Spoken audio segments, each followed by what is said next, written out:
Welcome, welcome, welcome. Hey, it's Ken Lewis. Welcome to Q&A with Ken. I hope you guys have your masks as well. So this is your weekly live stream during the quarantine. This is my last Sunday show. I'm going to only Wednesdays after this. It is just exhausting doing this, and I want to do one great show a week for you guys. So starting Wednesday, I'm going to do bigger, better shows, and it's only going to be once a week starting at 8 p.m. from New York City, ground zero of the COVID worldwide apocalypse right now. Man, it's dangerous out there. Stay inside. I know they're going to lift the restrictions, but, you know, if you don't have to be out, don't be out. I think we just passed 40,000 deaths in America today. If you don't know me, again, my name is Ken Lewis. I'm credited on 99 gold certified records, 57 Grammy nominations as a producer, mixer, engineer, songwriter, musician, vocalist, and arranger. Lately, my work includes 3 mixes on the new De-Esser album, Map of the Soul 7, including the first teaser single they put out that I think the YouTube video is about 70 million on now. See what else I've been working on. Recently produced, me and my partner Brent Colatalo are the production team Catalyst. We've been producing indie artist Des Rocks. We produced his last 2 EPs, working on some new stuff with him. We're also developing a great artist named Harlor. We're producing Scrizzly Adams, and possibly the only other artist, maybe louder of a singer than Scrizzly Adams, is a Toronto artist named Talk. Really amazing young artist on the come up that we're super excited about. Also, I've been working with Taylor Swift, Mark Ronson, Juice WRLD, Dua Lipa, Rick Ross. I stay super busy. Even during the apocalypse, it hasn't really let up much for me. So I figured, while we're all locked inside, I wanted to do a free live Q&A and show some of you some cool stuff and maybe help solve that puzzle that you can't get past. Maybe give back a little bit of knowledge and help the next generation of music makers make a little bit better music. And I know that's going to help us all. So let's get right into the broadcast. Listen, this is a new YouTube channel, and please like, subscribe, ring the bell, all of those things. It is super helpful, especially for a young channel like this. I'm really trying to grow it and offer you guys some great content, and especially early on, that super helps the YouTube algorithm numbers and all of those things. So what are you doing to stay busy in the COVID outbreak? We're still walking the dog every day, and mostly, I've been prepping for this broadcast today, but mostly producing and mixing. I mean, not a whole lot has changed for me, fortunately. 7 days a week of music, and then things get locked down. It's still 7 days a week of music for me. So, I'm fortunate to still have some income coming in. I hope that stays. I get a ton of questions submitted from you guys about how to find work, what can I do for work? All of these, like, I can tell, man. I mean, and generally speaking, the music industry is not a fun one to attempt to survive in to begin with. So add a pandemic on top of that, and, an immediate tightening of, the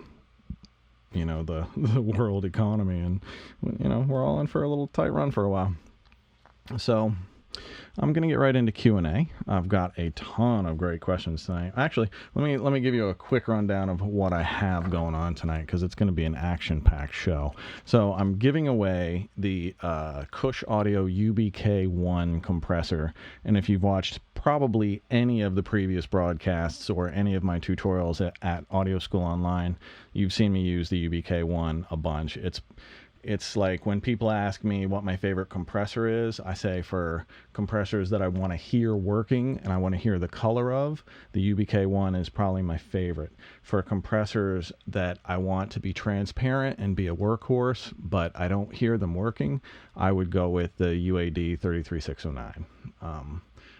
That one is it's a monster too. So, but they both do, similar things in completely different ways and net different results. So I'm going to be showing that and giving it away. My vocal chain challenges tonight. I don't know how many, I think I had 49 people take the survey. So what I did was I put a optional survey if you chose to take it. Choose my vocal chain tonight. I have a lead vocal, queued up. The only thing on the lead vocal is auto-tune, so nobody sounds like they're an out-of-tune singer.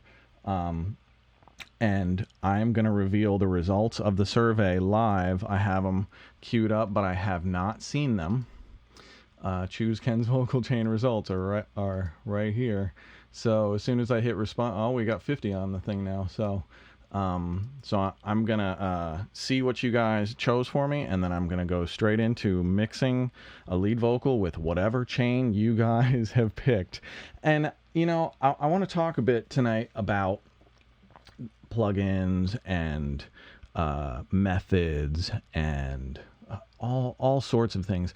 Let me address especially you young guys and girls out there on the come up who are really looking for like that silver bullet magic. This is the vocal chain to use. This is how you set each control. This is the exact reverb to use. I have really bad news for you. It does not work that way. There are certain things, like I use the same compressors and EQs on a lot of my vocals, but mostly they get set differently each time. You just never know. So let's see. Sorry about that. Okay, I'm going to leave those up. So yeah, back to the silver bullets in the momentary distractions. I'm going to talk a bit tonight about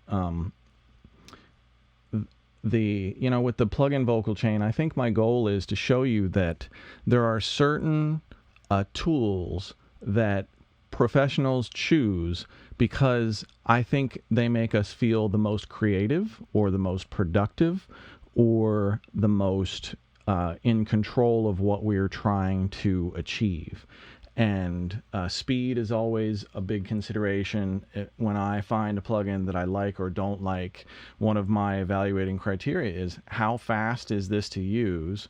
How easy is it to instantiate and go and get something sounding good with it quickly. Like, I don't like to think much when I mix at all. I like to turn my tech brain completely off as much as possible, not too difficult, and keep my creative brain on, overdrive as much as I can. And the only times I really want to slip back into my tech brain are when I have to think about specific problems that I have to solve within the mix. And then as soon as I've solved that problem, it's right on to the next thing. So, all right, what else is on the show tonight? Storytime with Ken is going to be about the first. So I'm giving away the UBK one from Kush Audio. Well, Kush Audio is founded by Gregory Scott, and Gregory also built this phenomenal piece of gear called the Clariphonic. And when he built this thing, it was the first thing of its kind. Nothing else like it existed. It was basically a tone control, but it was the most transparent, beautiful, open top end you had ever heard. And he had only one prototype, and I'm going to tell you all about it. So that's going to be story time for Ken. Let's see. What else is going on? Oh, there's so many questions. I'm going to get right into it, and then I think the first thing is going to be the vocal chain coming up after that. So stick around. Okay, straight into Q&A. Ty asks, Ken, how do you know when you can start charging a fee for your services? Well, isn't that the difficult question? The answer is when people start being willing to pay for that. But I get your question, like, how do you know when you get there? I think this kind of brings up a misnomer to me for a lot of people. A lot of people think that where you start in the music industry is on your own as a freelancer. You open your own studio, you start as your own producer, you start as a bedroom engineer, and you grow from that. That is not how I did it. That is not how most successful people have done it in this industry. I don't know. I'm sure a lot of that is changing now, but I got a staff engineer job at a place that I could learn so much from other people that were working there who were better at making records than I was, who knew more about making records than I did, and who I could just, I could assist on their sessions or engineer on their sessions or intern or wherever I could find my place and just be a sponge of knowledge. So how do you find work? if you want to find work the way I did, you go and you be staff at a big studio for several years, and you get your chops up, and you get your credits up, and you get your weight up, and then you go out into the world and you really make your mark as an engineer or a mixer or a producer or artist, whatever you want to do. I think most of the really successful people that I know, that's how they've done it. Okay. Richard asks, Ken, what advice can you give a 64-year-old looking for work?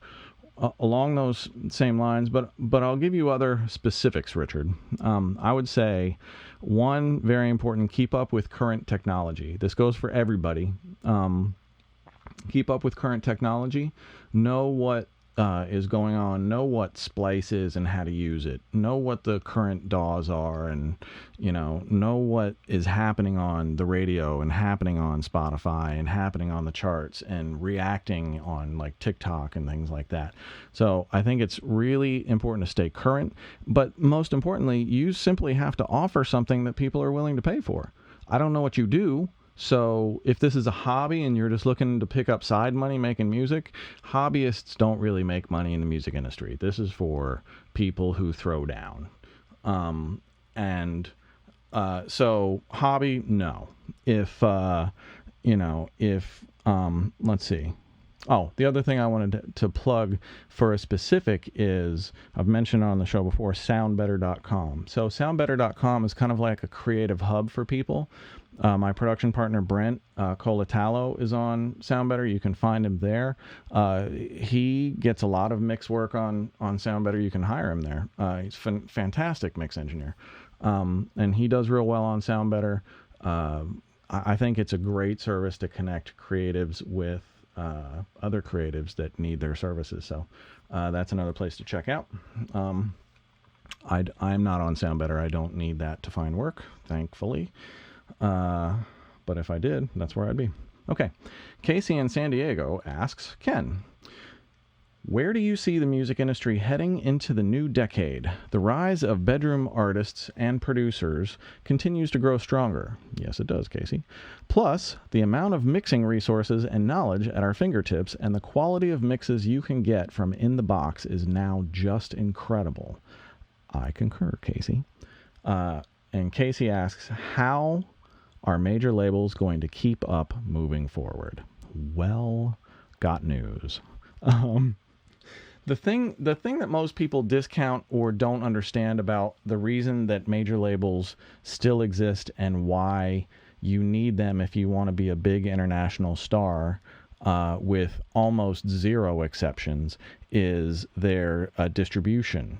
They have worldwide reach of distribution in ways that other companies and other people just don't.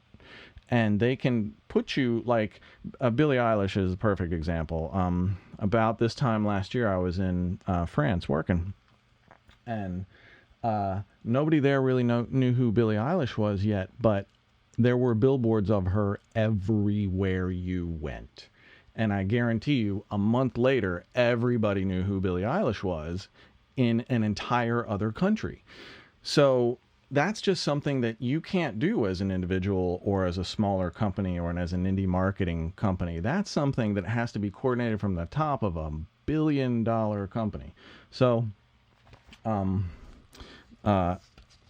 there's some major label insights for why they're not going away. Plus, they dominate streaming. The streaming, I don't know what's going to happen with streaming. That's an interesting one.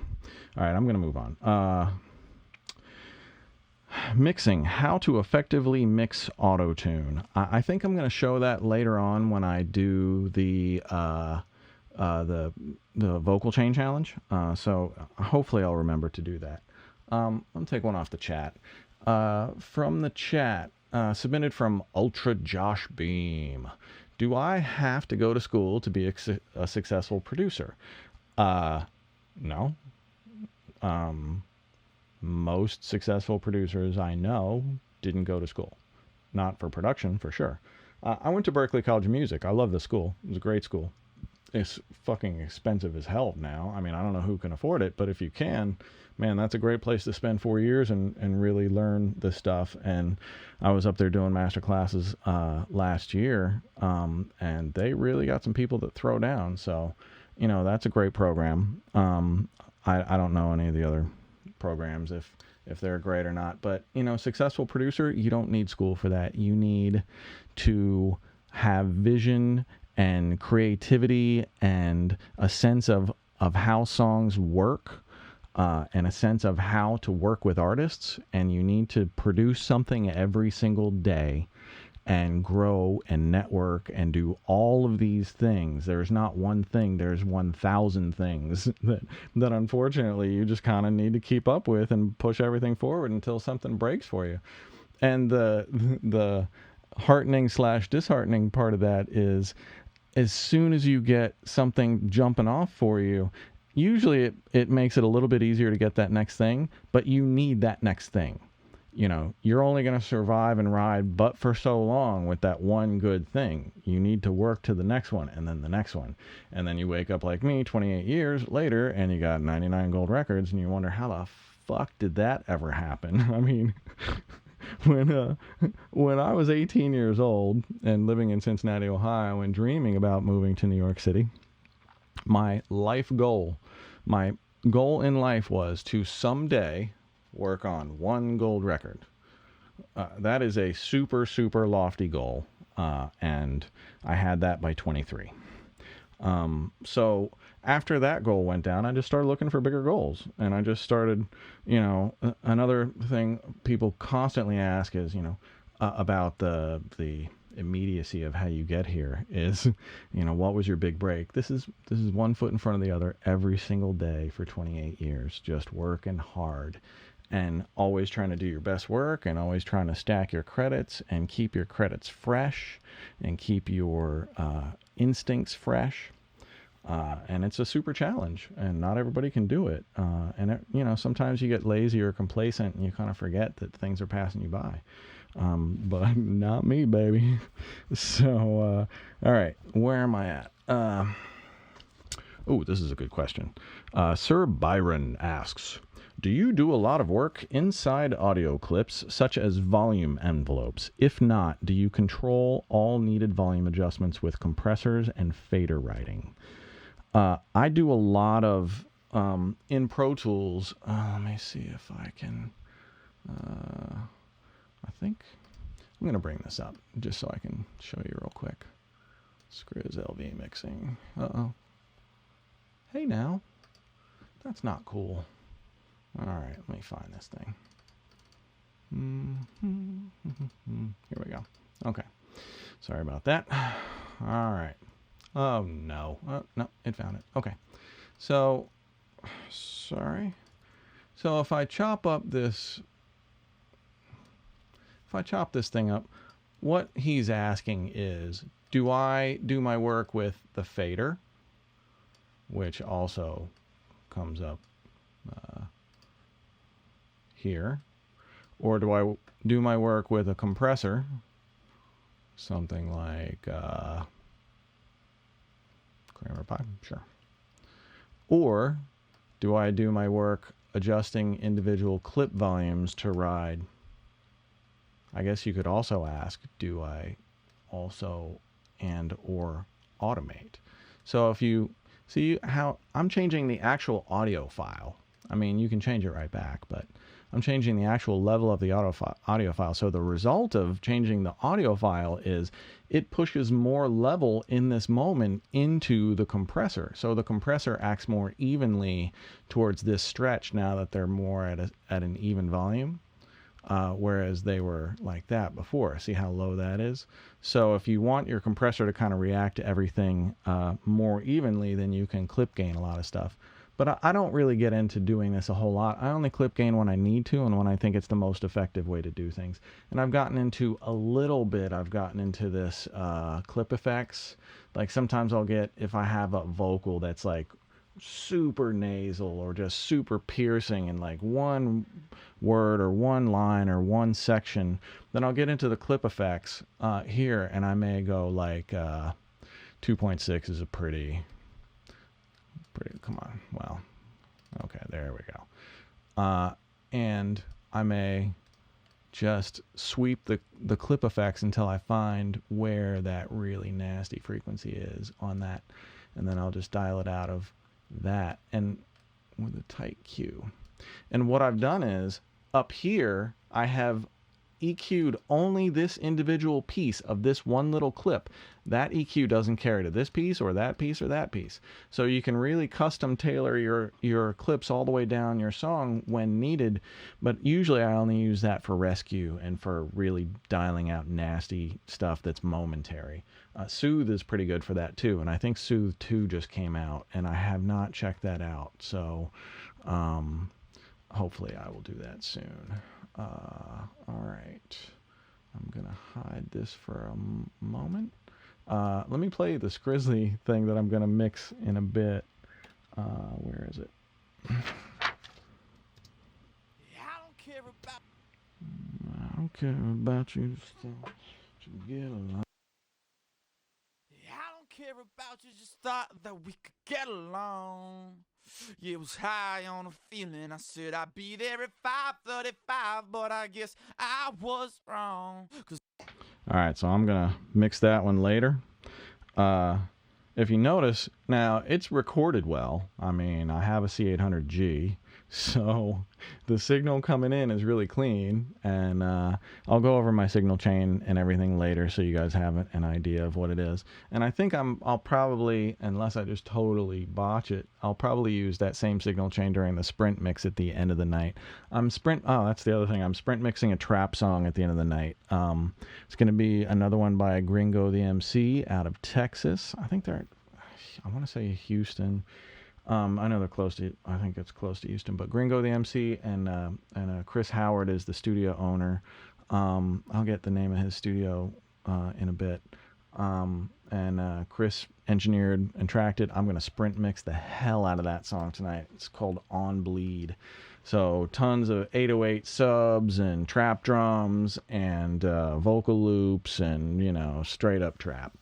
And Gringo's a nice MC. So that's going to be fun. All right, back to Q&A. Where the heck was I?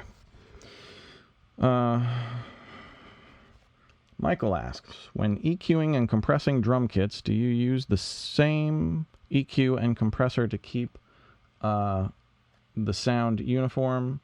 No, I don't. I choose whatever EQ I think is going to be the right thing in the moment. That's just the way I roll. So, okay. I am going to go to the vocal challenge. I am dying to see the results of this. All right. So we had 50 responses. So apparently I've been told that as soon as I click responses, it's going to tell me what the winners are. So you guys all took the survey. Anybody who didn't take the survey, hey, take it next time. I think this is really fun. So I had everybody choose one compressor, one limiter, 2 EQs, one de-esser, and one special weapon to use after I finish the mix. And the results are... Oh, this is interesting. Okay. So, does that mean that this one won? Wait. Oh, no, I think everybody wants the stock.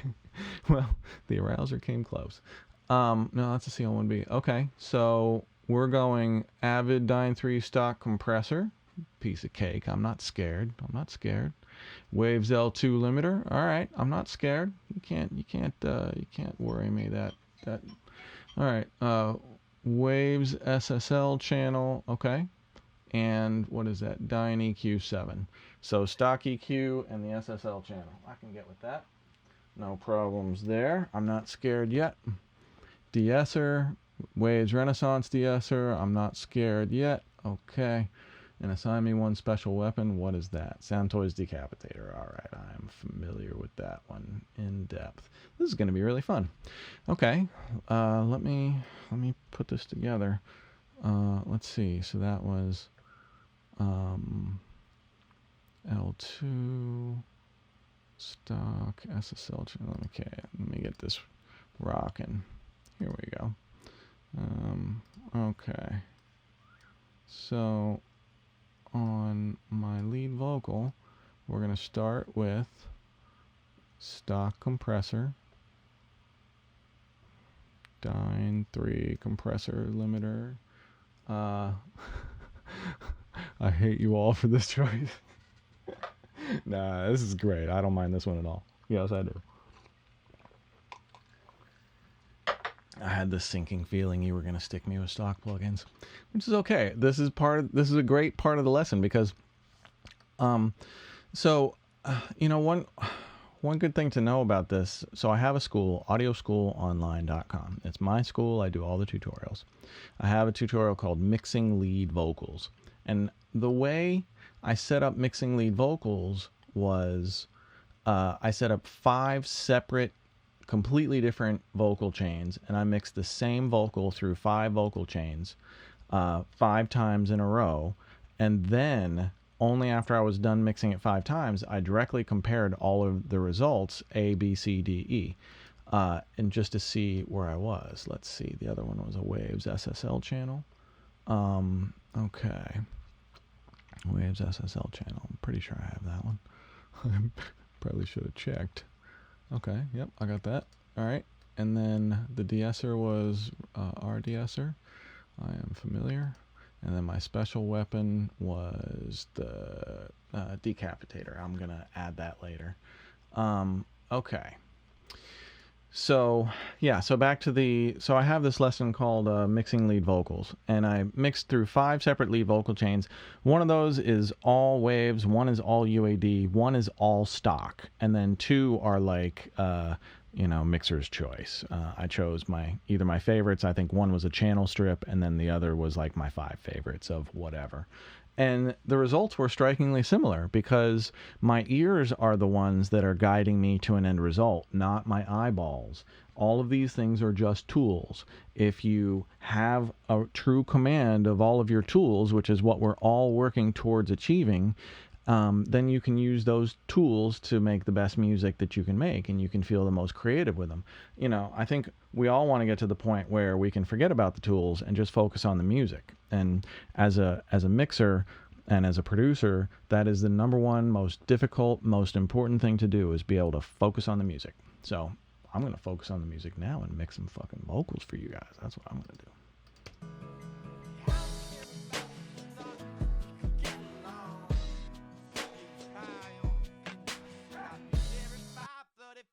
But I guess I was wrong, 'cause I got lost thinking how we fly down a parkway, find faith in the drive with a soul that was broken and a heart that's been beaten. I don't love you now like you loved me then. Was it sort of beginning of the end? Is this the tipping point where the motor gives out? When push comes to shove and you've had enough and you don't want me around? Is this the tipping point where the motor gives out? When push comes to shove, you'll need someone to love, 'cause I won't be around. So why you gotta lie and say that we've lost control when we never really had it? You see, the devil. The first thing I want to do is talk about this vocal. So it was recorded very well. Sony C800G, through a Groove Tubes Viper mic pre, through the Thermionic Culture, the Phoenix tube compressor, a lot of tubes in my chain, and finally the Kush Clariphonic, which I'm going to tell you the story about later on. And that's all in the chain going in.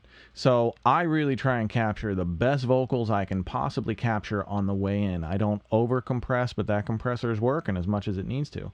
But you can still hear, before I add anything, let me bypass all of this stuff. The reason we need compression in the first place is, let me get back to that fundamental, is because when you listen to him against the music, he keeps popping up and down, and sometimes he sinks down into the music, and sometimes he's up above it.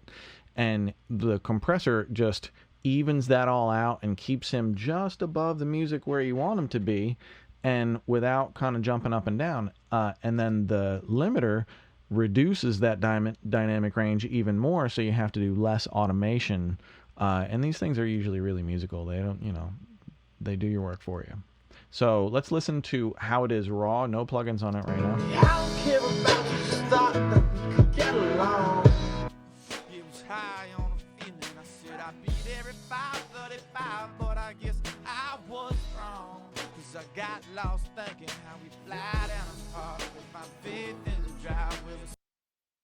Okay, you can hear how it just keeps coming in and out.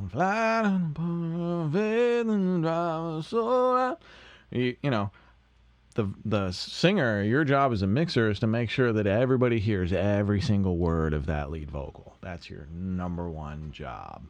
So, all right, here's back to the compressor. It's standard, nothing, medium attack, medium release, 3-to-1. I think I'm getting about 6 dB of gain reduction. Let's find out. I don't care about you, just thought that we could get along. It was high. You know, I think on this one as well, I would probably, stuff like this. This looks like it's got significantly more energy. And see that? These are changes. I would use completely different compression settings on these. I would split these off onto their own tracks. Anytime that the volumes are really noticeably bigger or smaller, I'd split these off onto their own tracks and treat them differently. So that, because, you know, it's not a one-size-fits-all thing.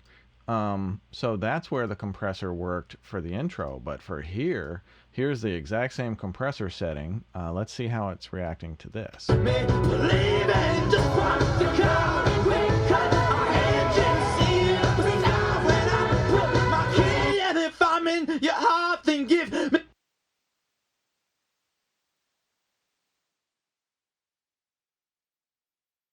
Oh, that's pretty good. It's probably slightly more severe than I would want, and I would want the L2 to pick up most of the rest of the slack on that. Me believing, just park the car and quick cut our engine to see if we start when I put my key in. If I'm in your heart, then give me one reason to fire it up. But babe, this is the tipping point, 'cause the motor gave out.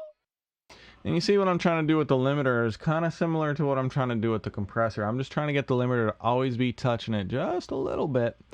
You don't want to, the thing that you really want to be most concerned with is you don't want to squeeze it so much that when the singer is really belting, and the singer should be on top of the music and cutting through and powerful, that the compressor isn't pulling them so far back that they disappear into the music, or that you know, it kind of inverts, you know, the soft parts get loud and the loud parts get soft. So there's always this balance to strike. So that's why everybody asks, you know, what are your mix presets, your compressor presets? There's no preset. There is no preset. There's use your ears and get to work. And learn the skills, which I'm teaching you right now. Okay, what else do I have on this chain? 7/8. Me believing, just park the car and quick cut our engine to see if we start when I put my key in. If I'm in your heart, then give me one reason to fire it up. But babe, this is the tipping point, 'cause the motor gave out. Yeah, push came to shove. We've had enough, and you don't need me around. Yeah, this is the tipping point. 'Cause the motor gave out. Yeah, 'cause push came to shove, and you've had enough, and you don't need me around.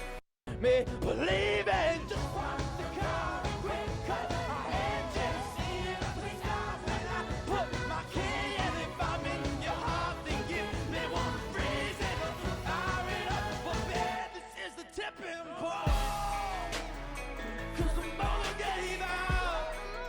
Yeah, push came to shove, we've had enough, and you don't need me around. Yeah, this is the tipping point, 'cause the motor gave out.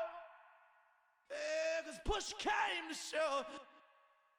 All right, so I also added, I ended up not using the SSL. I didn't need it. I just needed the stock shit and just a touch of that. And very little L2. So I'm going to try and use that same chain. I know a lot of you guys are sitting there thinking like, well, geez, Ken, you know, could you have picked a vocal chain that didn't already sound incredible on the way in? Sorry. I'm going to try to use that same chain when I do the sprint mix, and those vocals were not recorded on a C800G.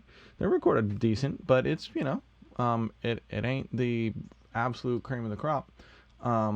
And my vocal chain definitely is. So here's the couple things. Spring reverb I have on it, this Eventide thing I'm really liking, and the UAD Galaxy Tape Echo, which I actually have done presets for. But this is just giving it a little bit of slap echo, and then this is giving it a little bit of just kind of grungy, nasty reverb. I'm a big fan of Springs, as a lot of you guys know. So here it is again.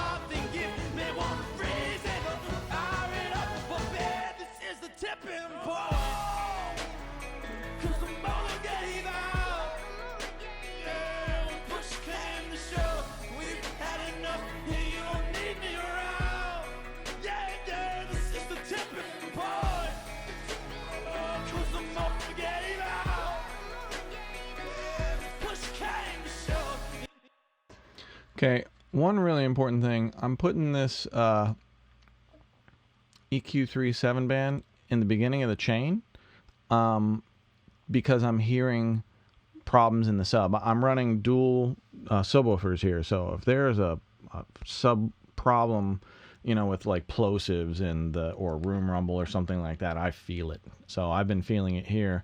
So the first thing that I did was I moved the EQ to the front of my chain so that I could roll off those sub frequencies, the room rumble, the plosives, those kinds of things. So far I don't need any EQ, so you know, great vocal chain, Clariphonic. So hard for you to take, 'cause you swore that you weren't gonna go run and tell your mother that I was the one.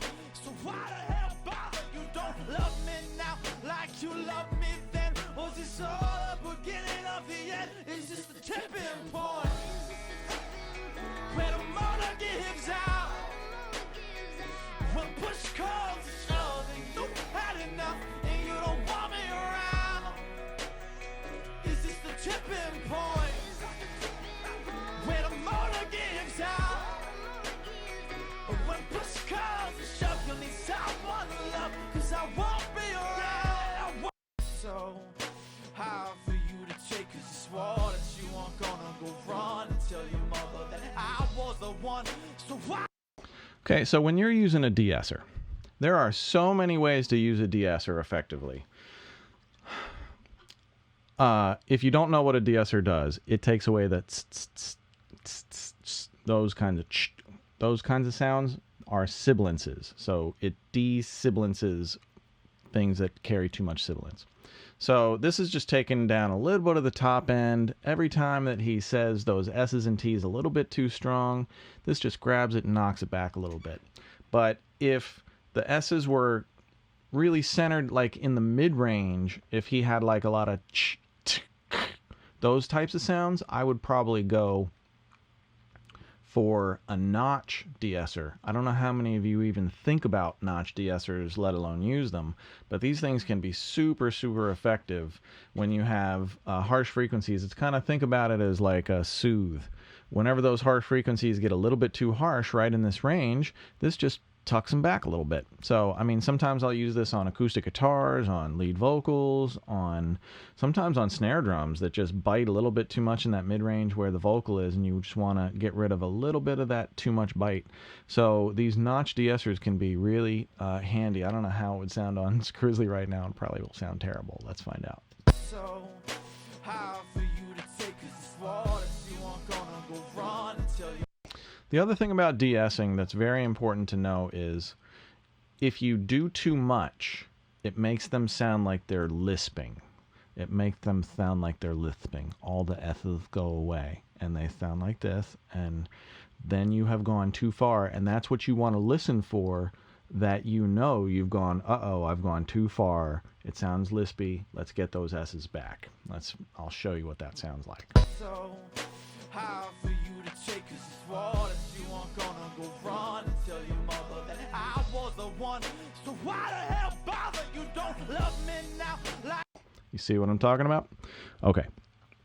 Valuable insights. So I'll try and use that chain again. Oh, let me show you. Somebody asked me an auto-tune question. So let me show you how to dial in auto-tune. This track has already been auto-tuned. That's the only processing it had before this. And let me, the way that I find the key of a record is I got my little mini piano on my phone and I just play the song.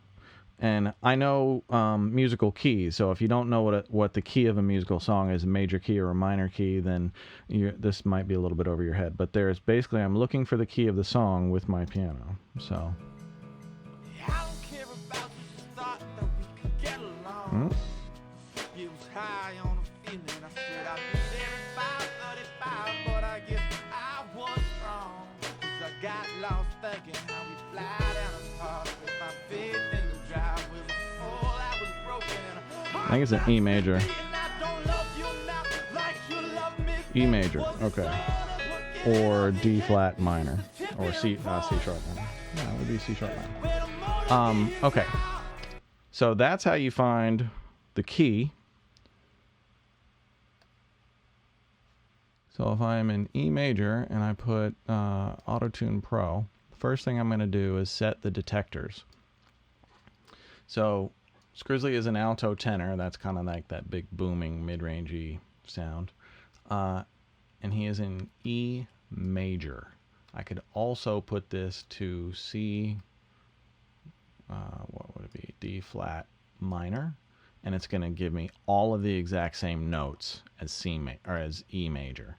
They are relative major and minor. If you don't understand what that means, it's just all the same notes. So I'm going to put the retune speed to 0 so it tracks super fast so you hear it grab onto every little thing that he does. Sorry, Scrizzly, you're going to sound stretched for a moment. I don't care about you, just thought that we could get along.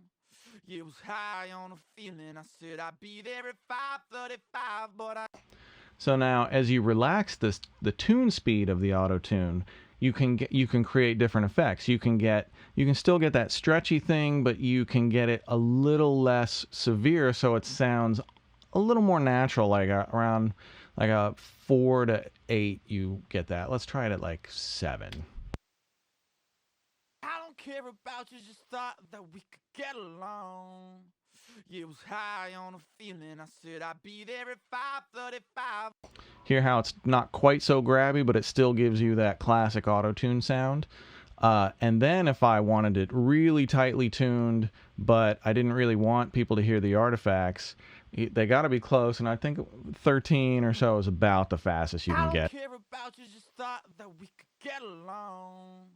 Yeah, I can even hear artifacts there, but Scrizzly's a real twangy singer, so he's always got a little natural bend to him, so that's going to react more at those super fast speeds. To me, usually, I'll keep the retune speed for a lead vocal around 20 to 40, usually about 25 to 35. I don't care about you, just thought that we could get along. It was high on a feeling, I said I'd be there at 5:35, but I guess I was wrong. So for the most part, that sounds pretty good and tracks pretty well. I mean, all these other things, I'm not going to get into them right now. Okay, so that's auto-tune for you. Let's see. What else do I have? So let me do story time with Ken, because it's a fun story. And relevant. So I'm giving away the UBK one tonight, one of my favorites. I don't endorse them, but I'm friends with them, you know. People like me like to hang out with other people who make and work with the gear that we work with. So one day, I can't remember how I met Gregory Scott from Kush Audio, but somebody introduced me to him and told me about this new thing that he was building, or maybe he was at a studio and showed it to me. Anyway, I was on my way to LA to mix a record featuring Flo Rida, a new Universal artist named Jay Lewis. And it was his single, and I was flying out to LA, and Gregory allowed me to take the only prototype Clariphonic in the entire world. There had been no production run yet. This was his only unit, and he let me take it to LA for a week to mix records and put it through its paces. And I just thought that was the most amazing thing. And it didn't look like a Clariphonic. It was just a black metal shell with like, knobs with no real settings on them. But it did things that I had never heard an outboard piece of gear do before. It opened up the top end in this super clear, transparent way that I just had never heard anything before. So of course it went on my mix bus. I record vocals through it. It lives on my vocal chain. Actually, my any recording thing chain. If anything needs help on the high end or presence, that Clariphonic, you just dial a little bit of it in, and oh man, it's so sweet. So, I find it absolutely crazy that somehow at the perfect moment I meet Gregory Scott. Somehow he allows me to take his only prototype of what becomes a classic piece of gear to across the damn nation just to put it through its paces, leaving him without one. So that's my story time. Of if anybody needs a reassurance that like a lot of these audio people are just die hard, man, they just love this shit. Gregory is one of those guys. Okay, let me pour back into Q&A.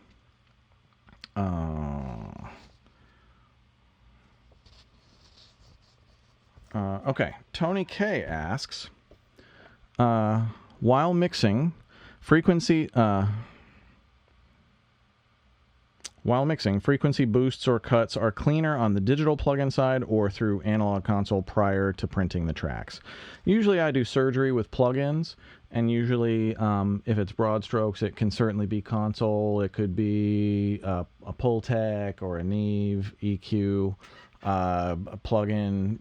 One of those is just fine. Any of those. Okay, from the chat roll, we got, let's see.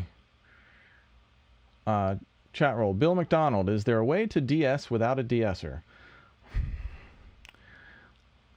I don't know. If there is, I don't know why anybody would want to use it. The de-esser is built for a specific task. It does it incredibly well, so that's the one to reach for. Sometimes you don't need a de-esser. Sometimes the voice doesn't have enough of a overpronounced S in order to even have to reach for a de-esser in the first place. But the more you compress, the more those S's come out and they become too prominent. The more you limit, the more those S's and T's come out and are too over prominent. So that you need to be careful of. Okay, from the chat, Stephen Ramos asks, what is a plugin that you have used in a way that it wasn't meant for? Let's see. What is a plugin that I've used that in a way that it wasn't meant for? Most of them, all of them. I know I have a great answer to this. I'll have to, let me come back to that when my brain wraps around that.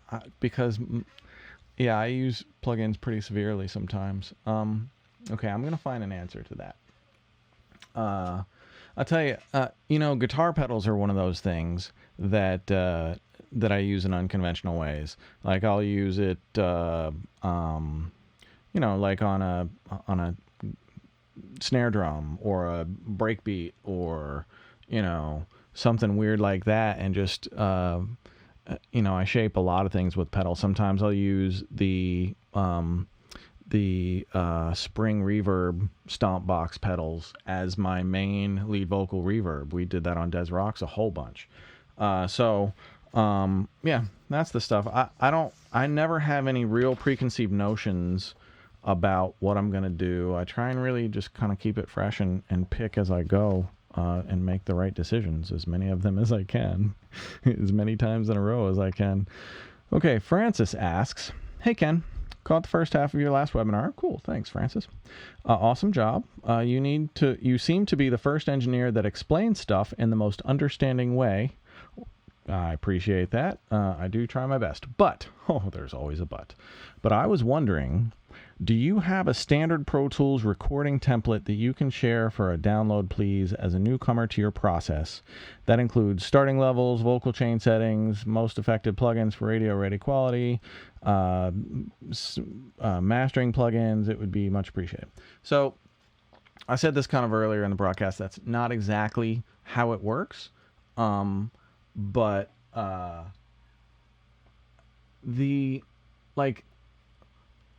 everything I'm trying to impress upon all of you guys is that you learn the skills, and those skills apply to your tools. It's not the other way around. Your tools don't define your skills. And all of us gravitate towards different tools that define our skills. But I will give you some real quick tips on how I do layout sessions. So, speaking of the chat roll's been lit up tonight. That's been super cool. Who's up? I see a bunch of people from the Wednesday broadcast. Thank you for coming back. It's great to see you all, you guys again, and girls. I had a bunch of questions from girls. I love that. What the heck was I doing? Oh, I was showing you. Okay, so I'm gonna show you the way I set up my sprint mix is very typical to the way I set up every mix when it comes in from a client. This is already completely finished, but basically this is what it would look like. I would get all of these tracks would not be color coded. They would be in some sort of a jumble, not labeled. And I would go through and I basically put everything in a certain order every time. 808s always go at the top of my sessions, then all of my main loops if there are any, then kicks, snares, claps, hats, any other kind of percussion, and then these are 808s and subs, kicks, snare clap, hats, crash, the vocal loop, which is a super important element in this, and then so that gets its own color green. All the pianos get orange. The high string gets probably too close to the vocal colors. Oops. Lead vocals I always put red. Backing vocals I always put pink, so that I can instantly look at my session. And the other thing I do is strip silence everything. These were all block stems, and I went through and I strip silenced all of the silent areas. And what that does for you is once you've color-coded, labeled things well, and label them with the simple, easy descriptions that are instantly going to tell you what they are. If you have a description that you can't even glance at and read, it's not helping you at all. Find an easier description. So where was I? So I think top to bottom, and then I always put the rough mix down at the bottom, master faders at the bottom, all of my effects are at the bottom, and everything's well labeled, everything's well cropped, everything's in its place, and I can look at the session and know exactly this must be hook, this must be hook, this must be hook. Okay, verse, okay, and and then my mixer page is only one bank of inserts and one bank of sends. If I need more, I can add more. Oops. There. If I needed more, I can add inserts F through J. But until I need them, I don't want to look at them. And see, I don't have any of these other things. Names, I don't want to look at any of that stuff. What is creative about this? There is nothing about looking at that text on your screen that is going to inspire you. So same with, for me, with clip gain. If I'm not using clip gain super often, I'm just going to turn it off so I don't look at it, because I don't want to look at a bunch of numbers. I want to look at, if I have to at least look at pretty colors and waveforms, and, which seems like musical to me. So that's my philosophy on prepping a session and how I want to look at it and see it come back at me. Okay, man, I am not going to get to most of my best questions tonight. This is a drag. Where is my... Okay, Rod the Mix God asks, when you're hired for just tracking, what is the best way to handle business when you've found yourself taking on the role of the song's producer? Thank you very much. Well, Rod, I've seen this movie so many times.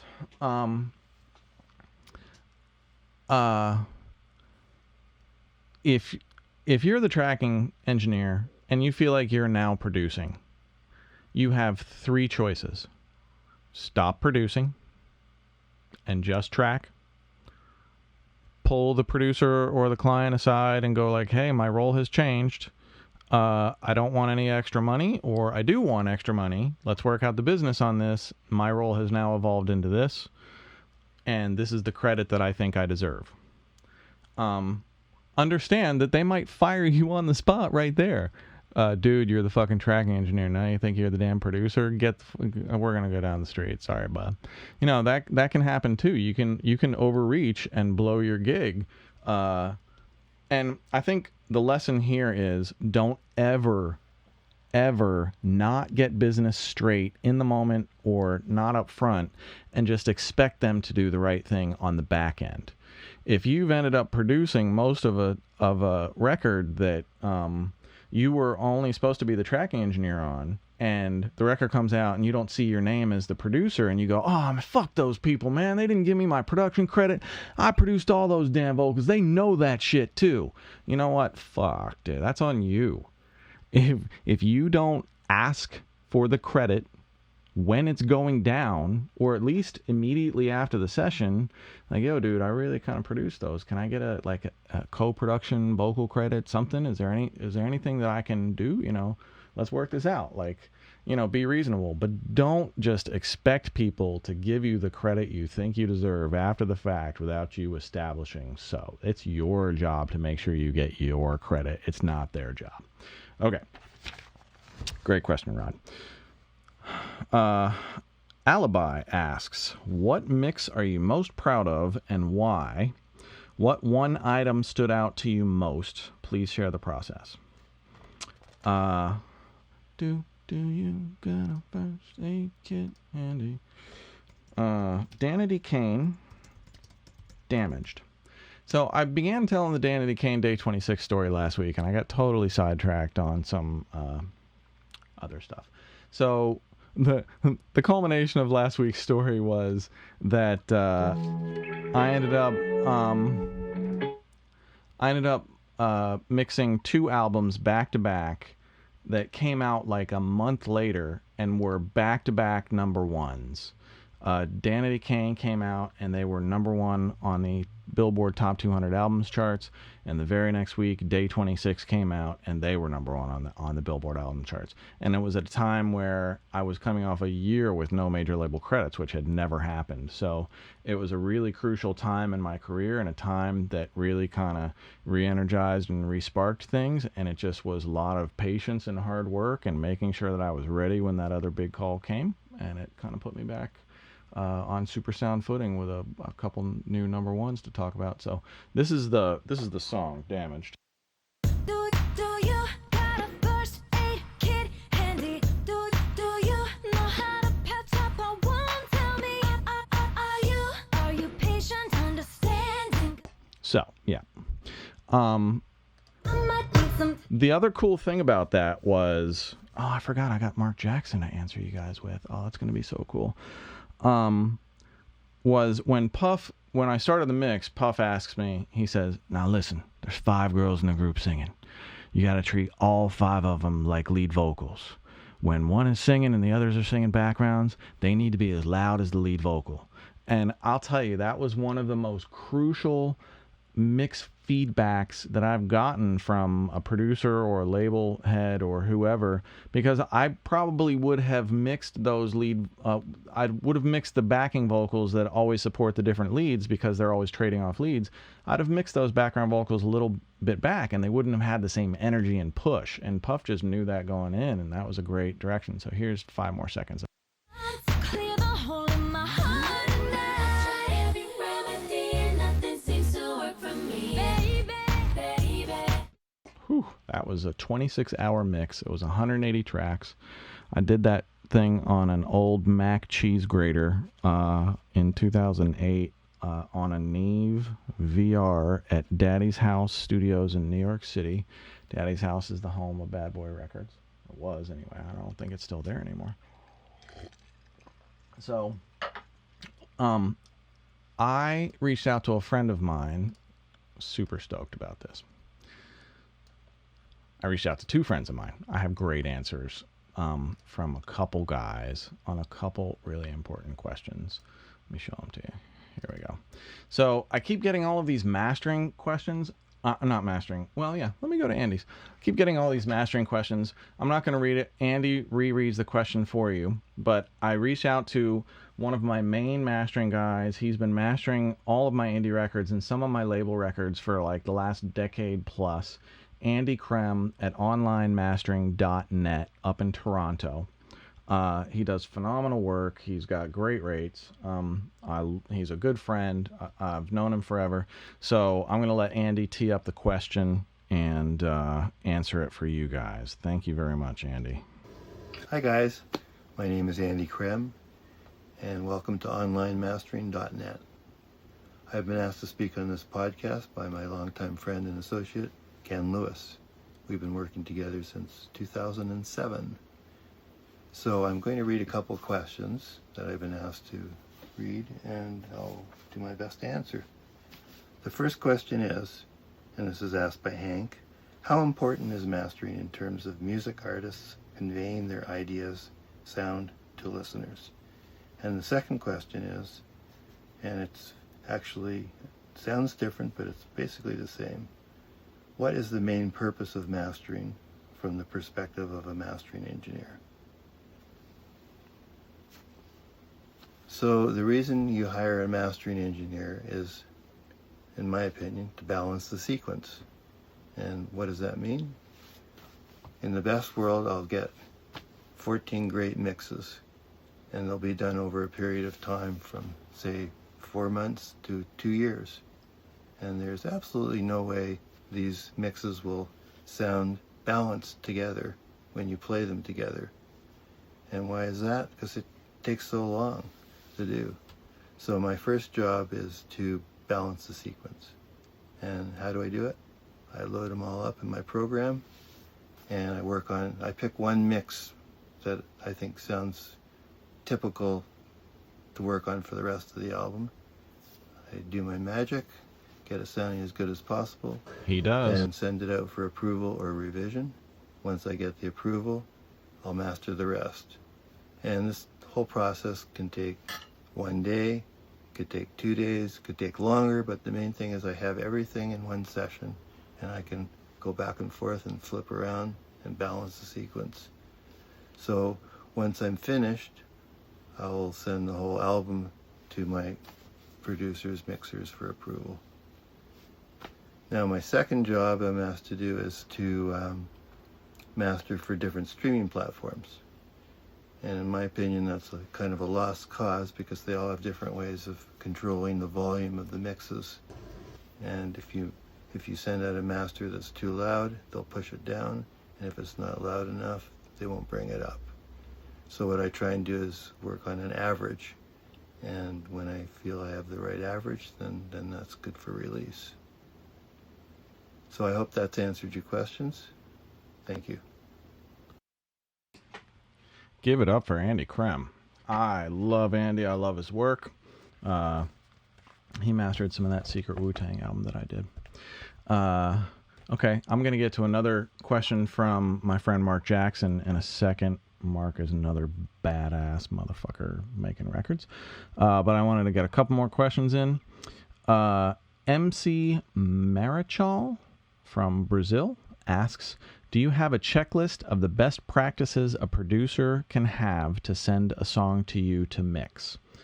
Some of them I just went over. So I think if you were just paying attention, those things are definitely, if you're sending a Pro Tools session or if you're sending stems, are the same concept.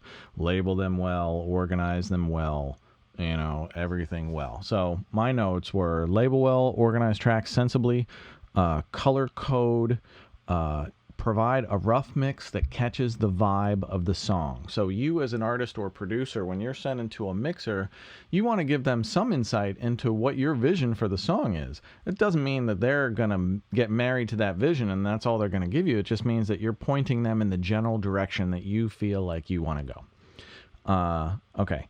And any special effects and things like that, I say print them. If you have a filter sweep or a side chain pumping or some sort of dialed in distortion, something like that, you guys should always commit those things to audio. As a mixer, I get all of these things come in and I hear all these super cool effects going on in these rough mixes, and then I hear the tracks and the vocal is dry, and then I hear the rough mix, and it's this awesome filter into this flanger shit, and I'm just like, why did you undo that? You clearly spent a lot of time dialing that effect in, and I think there is this misnomer that, oh, the pro's just going to know how to do it better than I am, and we're not here to be Sherlock Holmes. We're not here to listen to your rough mix and analyze and dissect what you might have possibly done, imagine how to redo it, and then try to outdo that. That's not our job. Our job is to just take what you give us, interpret it, and give you back the best piece of finished product that we possibly can. Hopefully that gives you some more insights. Is there anything else I can knock out real quick before I go to sprint mixing? Do you feel it's better to use only... Okay, this is from Quentin B. Do you feel it's better to use only one DAW to really master it, or to use multiple DAWs to create? Quentin, I would say try using only one. Me and Brent use two. We use Pro Tools to create anything in MIDI, most of our MIDI stuff.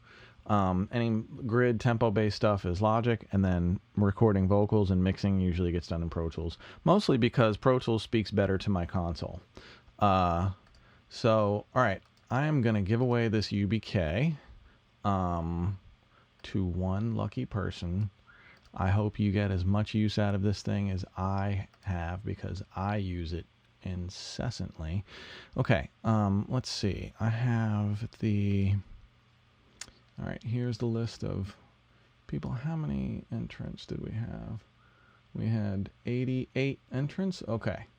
So, I'm going to give away the UBK, and then I'm going to show you guys some cool tricks with it. So, it's 1 to 89.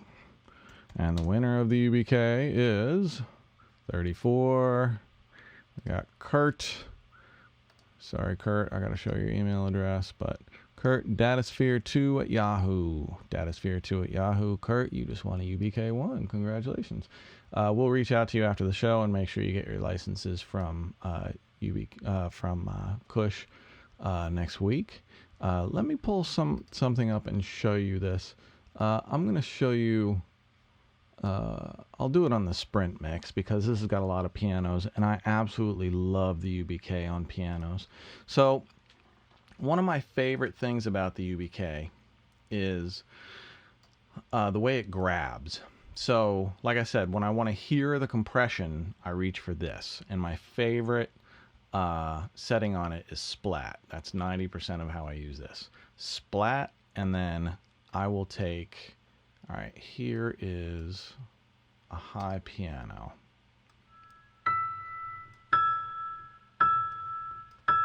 Okay.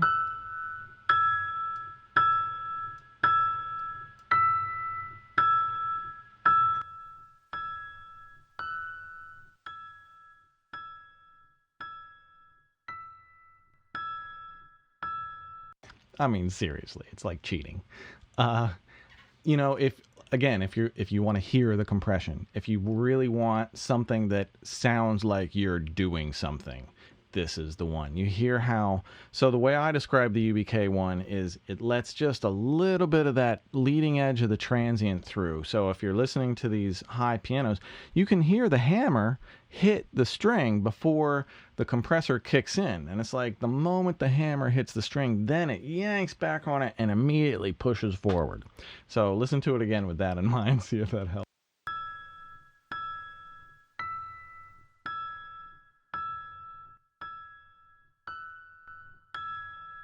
Hear all that sustain just staying there?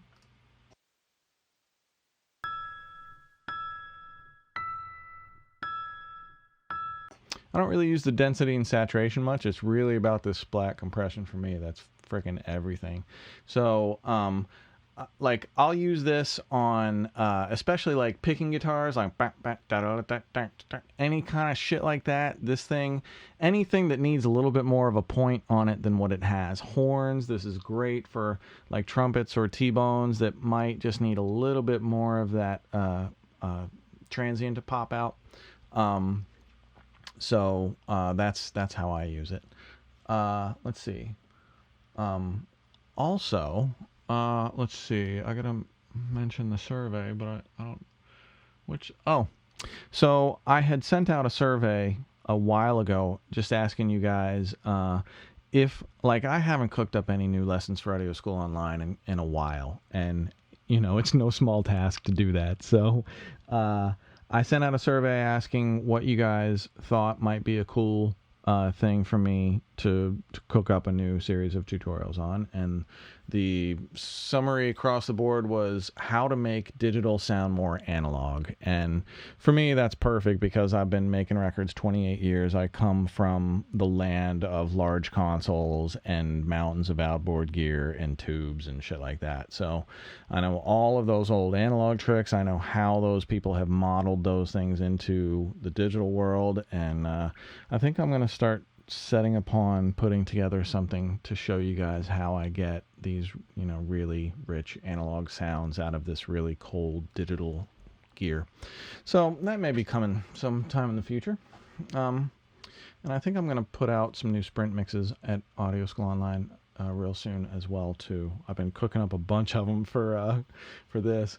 And the other thing, so I'm going to once a week broadcasts, Wednesday night only, but I'll make it bigger, and I'll answer more questions and things like that.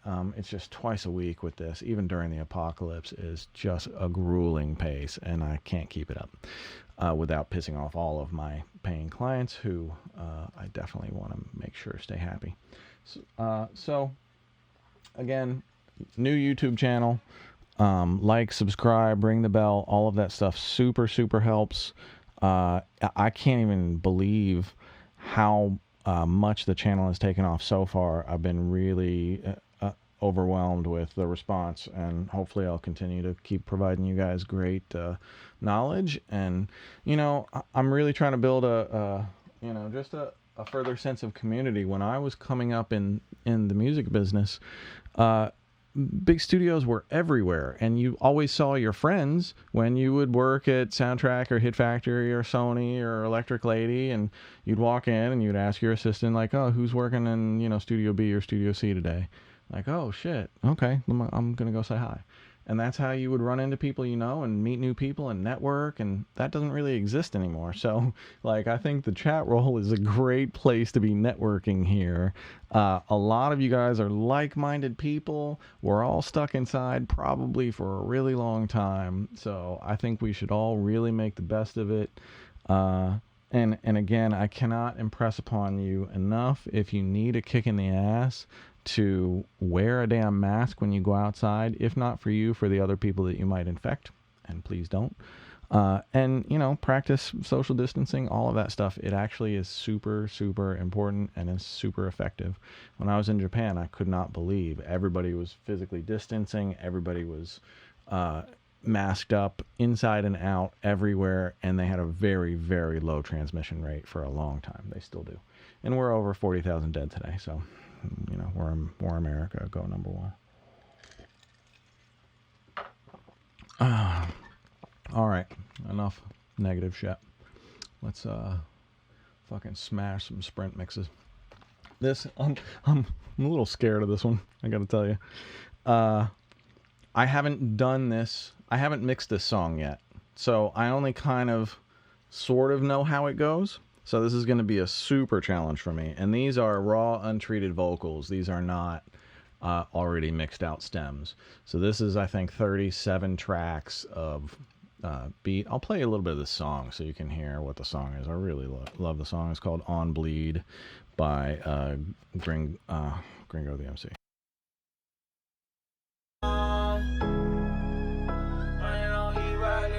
But it won't last long. 100 on me, but it won't last long. And it's new school weed, it way too strong. Number flip 400 off a flip phone. 100 on me, but it won't last long. 100 on me, but it won't last long.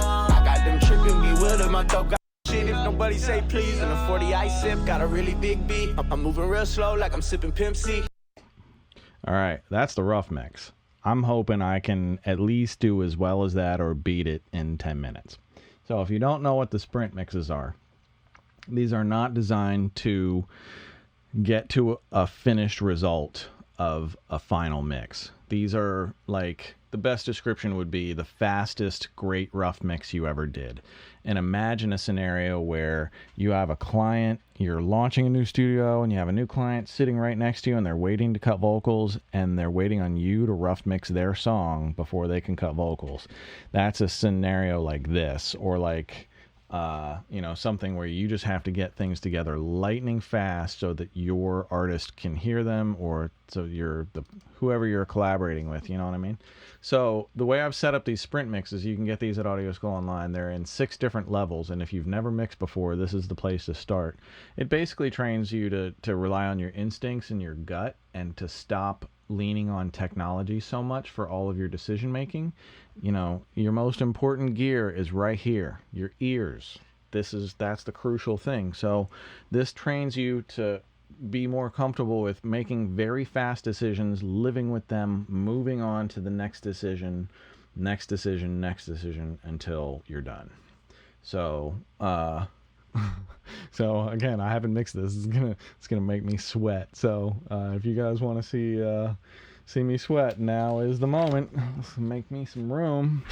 It's been a really great broadcast.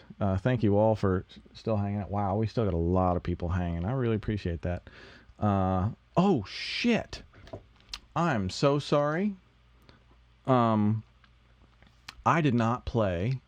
I'm probably going to replay this on Wednesday. It's such a dope answer, but I'm going to play it for you guys right now. My good friend Mark Jackson. Yo, what's up, guys? Hey, Ken, thanks for having me. Okay, so Mark Jackson is producer-writer for Dorothy, for Bishop Briggs. He is one badass dude. And he's great with hip-hop and rock. So I got this question from Victoria. Victoria asked, how do you blend, I just threw the question over there. How do you blend rock and hip hop together and make it sound authentic as a merged piece of music? And, me and Brent do that all the time. We're kind of known for it. So does he. So, Mark, take it away.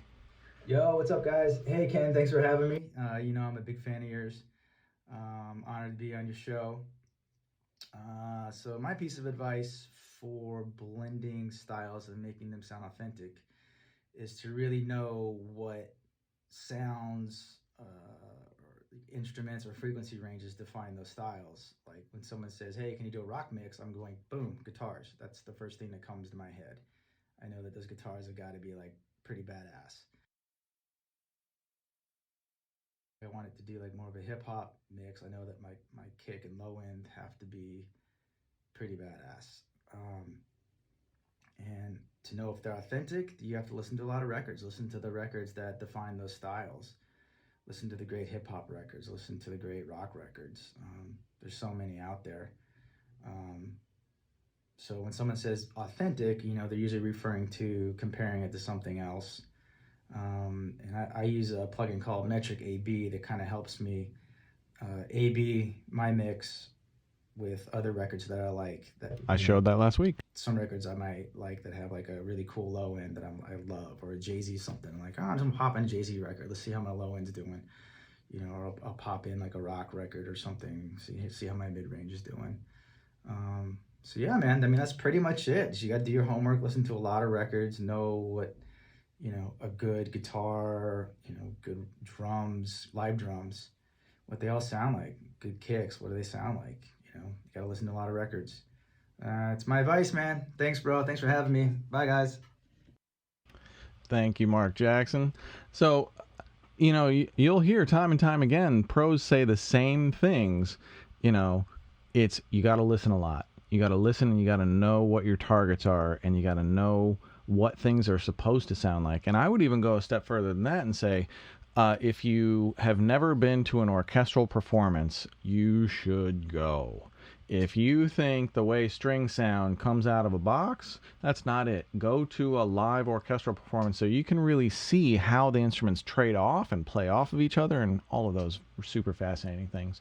So, okay. So the other super cool thing about Mark is, so he produces and writes all the Bishop Briggs stuff. They did, which song was it? White Flag, I think, was licensed for the Michael Bay Netflix Six Underground with Ryan, whatever his name is, from Deadpool, Ryan Reynolds. Man, I didn't ask him how much that sync came in at, but they used so much of that song. That sync must have been a massive, massive license. They must have used 10 minutes of that song. It was the repeating theme in the whole movie. And I mean, if you could write one song that could do that, man, you can eat very well. So congrats to you, Mark, on that. So, okay, to end the night, it's sprint mixing time. I can't delay it any longer. I have got to put my money where my mouth is and see if I'm an actual Jedi tonight. So let me get a sip of coffee and get some fucking caffeine in me. Sorry if I'm slurping loud. All right. 10 minutes on the clock. I'm gonna put my fucking mask on. I'm getting into character. All right. Sprint mixing in the apocalypse. Woo! I don't know if my glasses are gonna fog up. I may abandon ship on that one. And go.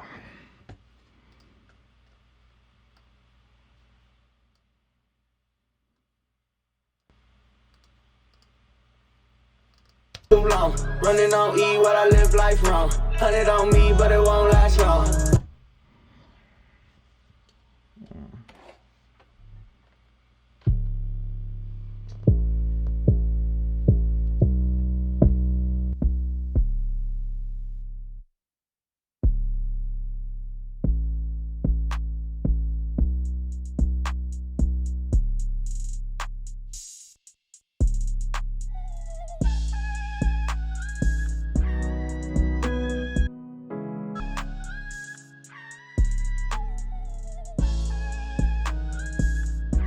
Won't last long in this new school weed, it way too strong. Number flipping 400 off a flip phone. 100 on me, but it won't last long. 100 on me, but it won't last long. I got them tripping, bewildered, my dope got no filter.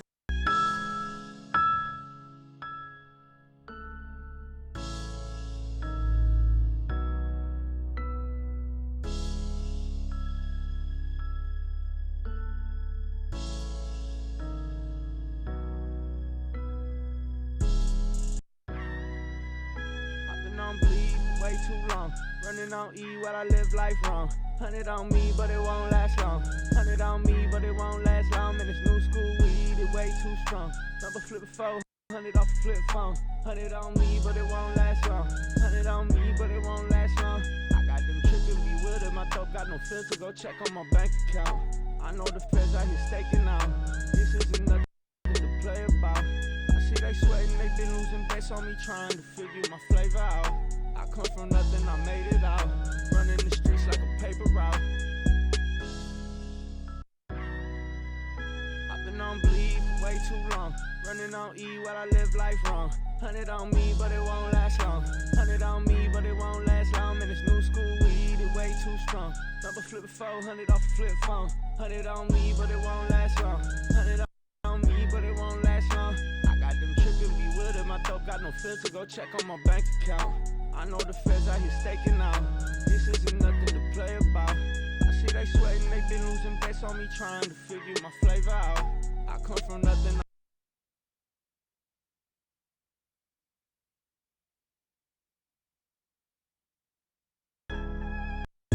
Weed it way too strong. Number flipping 400 off a flip phone. 100 on me, but it won't last long. 100 on me, but it won't last long. I got them tripping, bewildered, my dope got no filter. Go check on my bank account. I know the feds.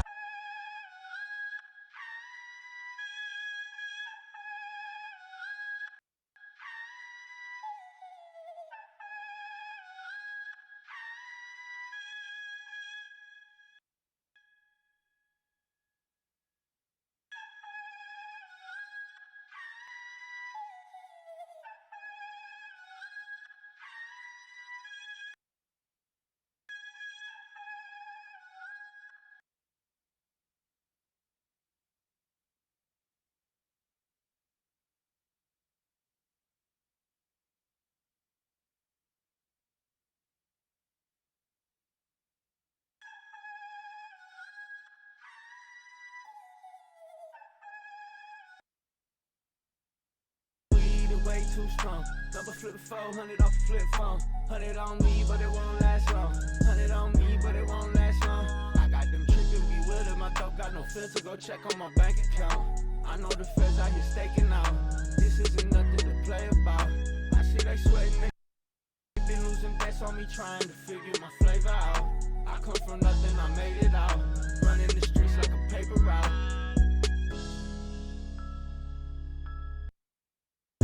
Way too strong. Double flip 400 off the flip phone. 100 on me, but it won't last long. 100 on me, but it won't last long. I got them trippin', be with it. My dope got no filter, go check on my bank account. I know the feds out here staking out. This isn't nothing to play about. I see they sweating, they been losing bets on me trying to figure my flavor out. I come from nothing, I made it out. Running the street like a paper route. Way too strong. 400 off the flip phone. 100 on me, but it won't last long. 100 on me, but it won't last long. My bank account. I know the feds out here staking out. This isn't nothing to play about. I see they sweating, they been losing bets on me trying to figure my flavor out.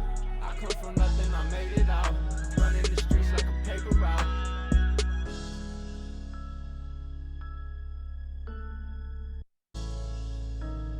Shit, if nobody say please, and a 40 ice sip, got a really big beat. I'm moving real slow like I'm sipping Pimp C. The game finna text with the party all free. I ain't tryna play chess, I just wanna smoke weed. Got a gang like yeah, run towards stacks. Talk big shit, cause we got it like that. Lost 2 licks, but they came right back. When the game get me good, get the game right back. Can't fold like that, cause the game ain't told like that. We ain't finna go like that, let it grow right back. You don't run a show like that, can't do me like a hoe like that, like that. I've been on bleed, way too way too strong. Double flip 400 off the flip phone. 100 on me, but it won't last. Yeah, really all I shoot threes. I ain't jumping on shit if nobody say please. And a 40 ice sip, got a really big beat. I'm moving real slow like I'm sipping Pimp C. The game finna text with the party all free. I ain't tryna play chess, I just wanna smoke weed. Got a gang like yeah, run towards stacks. Talk big shit, cause we got it like that. Lost 2 licks, but they came right back. When the game get me good, get the game right back. Can't fold like that, cause the game ain't told like that. We ain't really all I shoot threes. I ain't jumping on shit if nobody say please. And a 40 ice sip, got a really big beat. I'm moving real slow like I'm really all I shoot threes. I ain't jumping on shit if nobody say please. And a 40 ice sip. Really all I shoot threes. I ain't jumping on shit if nobody say please. And a 40 ice sip, got a really big beat. I'm moving real slow like I'm sipping Pimp C. The game finna text with the party all free. I ain't tryna play chess, I just wanna smoke weed. Got a gang like yeah, run towards stacks. Talk big shit, cause we got it like that. Lost 2 licks, but they came right back. When the game get me good, get the game right back. Can't fold like that, cause the game ain't told like that. We ain't really all I shoot threes. I ain't jumping on shit if nobody say please. And a 40 ice sip, got a really big beat. I'm moving real slow like I'm sipping Pimp C. The game finna text with the party all free. I ain't tryna play chess, I just wanna smoke weed. Got a gang like yeah, run towards stacks. Talk big shit, cause we got it like that. But we lost 2 licks, but they came right back. When the game right back, get the game right back. Can't fall right back, cause the game ain't told like that. We ain't really all I shoot threes. I ain't jumping on shit if nobody say please. And a 40 ice sip, got a really big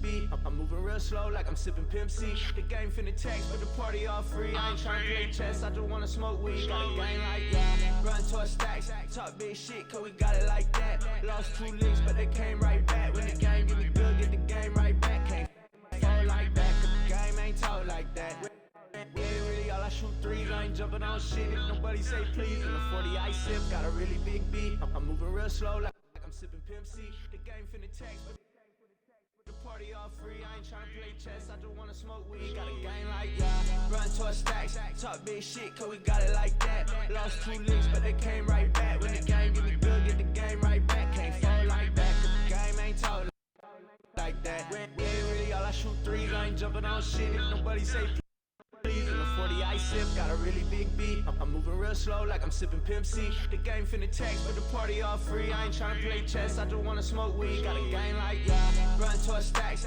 Talk big shit, cause we got it like that. Lost 2 licks, but they came right back. When the game get me good, get the game right back. Can't fall like that, cause the game ain't told like that. We ain't really all I shoot threes. I ain't jumping on shit if nobody say please. And a 40 ice sip, got a really big. Really all I shoot threes, I ain't jumping on shit if nobody say please. In the 40 I sip, got a really big beat. I'm moving real but it won't last long. I got them tripping, be with it. My dog got no filter, go check on my bank account. I know the feds out here staking out. This isn't nothing to play about. I see they sweating, they been losing bets on me, trying to figure my flavor out. I come from nothing, I made it out. Running the streets like a paper route. I've been on me, but it won't last long. And it's new school weed, it way too strong. Number flip 400 off a flip phone. 100 on me, but it won't last long. 100 on me, but it won't last long. I got them tripping, be with it. My dog got no filter, go check on my bank account. I know the feds out here staking out. This isn't nothing to play about. I see they sweating, they been losing bets on shit if nobody's tax, but the party all free. I ain't tryna play chess, I just wanna smoke weed. Got a game like yeah, run to our stacks, talk big shit, cause we got it like that. Lost 2 licks, but they came right back. When the game get me good, get the game right back. Can't fall like that, cause the game ain't told like that. We ain't finna go like that, let it grow right back. You don't run the show like that, can't do me like a hoe like that, like that. And I'm bleed for way too long, running on E while I live life wrong. 100 on me, but it won't last long. 100 on me, but it won't last long. And it's new school weed, it way too strong. Number flip 4.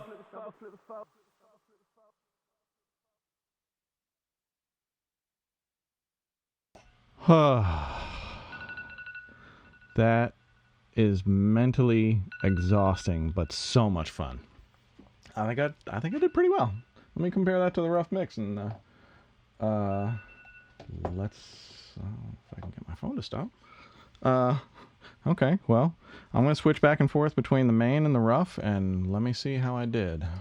Leave for way too long, running on E while I live life wrong. 100 on me, but it won't last long. 100 on me, but it won't last long. And it's new school weed, it way too strong. Number flip 400 off a flip phone. 100 on me, but it won't last long. 100 on me, but it won't last long.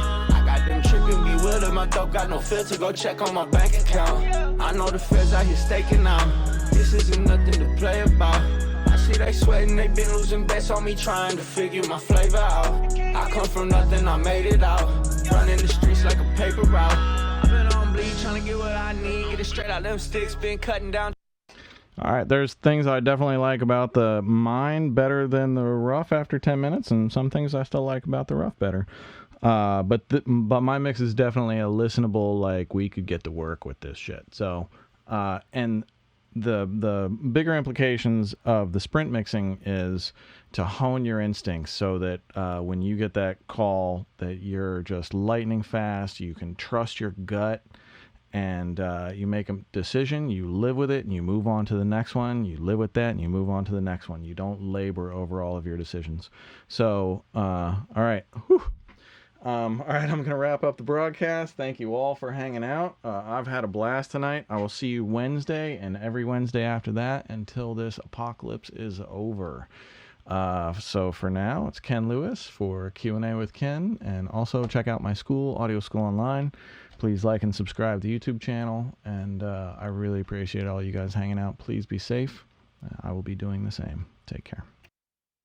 This is Gringo the MC on Bleed.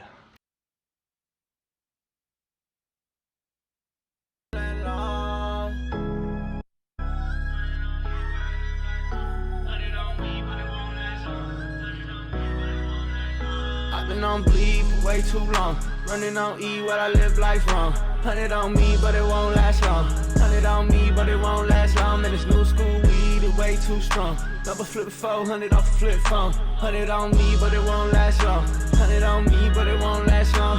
I got them tripping, be with it. My dog got no filter, go check on my bank account. I know the feds out here staking out. This isn't nothing to play about. I see they sweating, they been losing bets on me, trying to figure my flavor out. I come from nothing, I made it out. Running the streets like a paper route.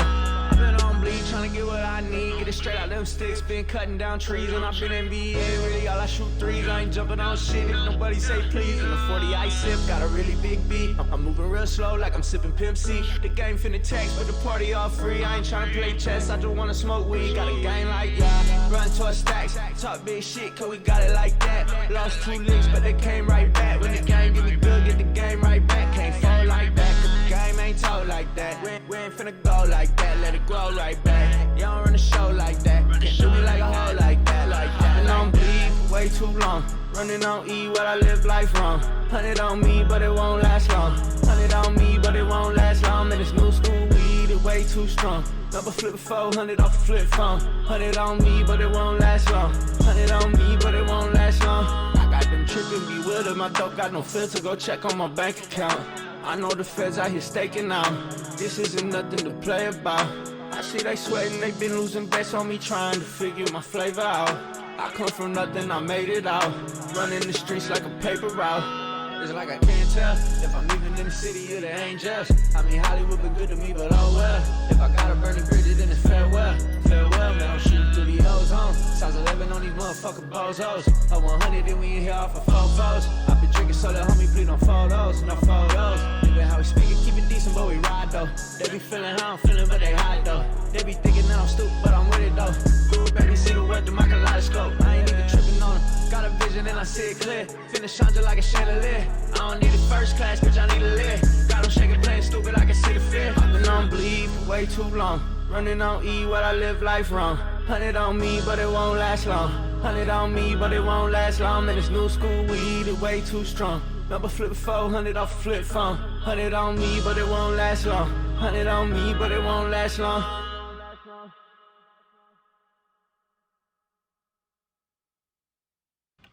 Take care.